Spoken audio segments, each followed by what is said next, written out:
You've got the fear, you've got the anticipation of, what is it? You know, this doesn't feel right, this isn't normal. And in walks this shadowed figure across the camera screen. And then to come to find out somebody committed suicide and the things in the house may have done it.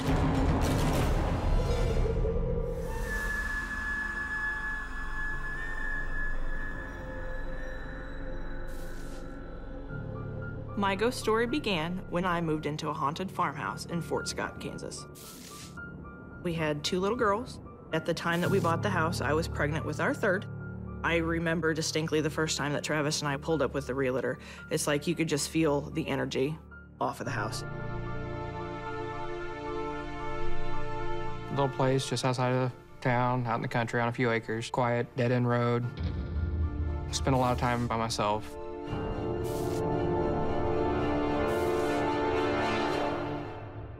I can specifically remember when we first moved in, I was there alone with the girls. Travis was working nights at the time.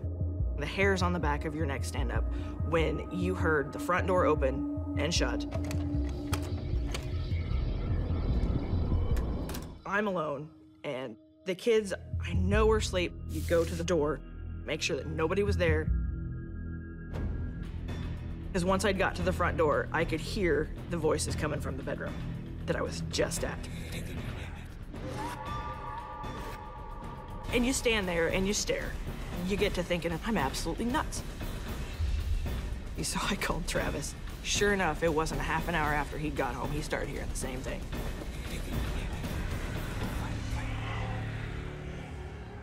And you're looking around, you get a little bit of a cold sweat. You're trying to figure out, is there anybody else here? Maybe we've unsettled something. Maybe it's always been there, and maybe we're just now hearing things. A little unnerving, knowing that there's no way it's the neighbors, it's not neighborhood kids, because there are no neighborhood kids. So when you're hearing things, you know that it's something other than a physical entity in the house. We started hearing things. You'd hear doors opening and closing. Lights would flicker on and off. You'd hear conversations in other rooms where you know nobody was there. You could hear something walking up and down the stairs. And there'd be knocks on the walls, on the doors. Probably 6 months, 7 months after we had moved in, it got worse. My friend Shay would come over all the time. She heard such a ruckus. She was terrified. She looked at me and said that I needed to have my house investigated. We just want to get to know you. You can hear Nick, which is the investigator, talking with some of the other people. He came over to the house and decided to film everything. 3 strong energies down there. Red is very strong energy. Oh, wow. Did you guys just hear that? Like a male came right out of this basement, breathing in my face. It's red and it's everywhere in front of us. You want to tell us what your name is? They were there for about an hour, and they went to go set up the video. And nobody went down in the basement. Once it was set up, they left it there. When I first saw the video, there's this shiny orb that shoots out from the bottom of the camera screen. It just slithers up, and then it just, like, disappears. It caught me off guard, but the latch of the door, I think, is what caught me off guard the most. The door frame is there, but the door itself has been gone for years. So to hear a latch of a door was a bit of a shock. You could hear that latch. And then in walks whatever it is that's in the basement. You can tell on the video that it's trying to autofocus on whatever it is that's in the basement. There's the initial shock of what's going on. You've got the fear, you've got the anticipation of what is it, and then it's the trying to figure out why. We decided that we would do research. The house has went through numerous owners. Everybody has moved out of it. Nobody stayed there for very long. Nobody wanted to stay at the house, and I wanted to know why. There was an older couple, and they had a young child that lived there. The rumors were that he went absolutely crazy. He ended up down in the basement, chopping up his wife and his child. Then he walked back up the cellar stairs and out the front door.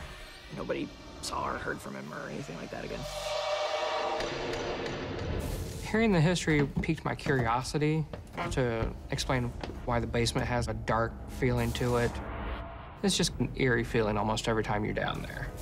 There's odd paintings on the wall. They look like they were done in chalk or paint.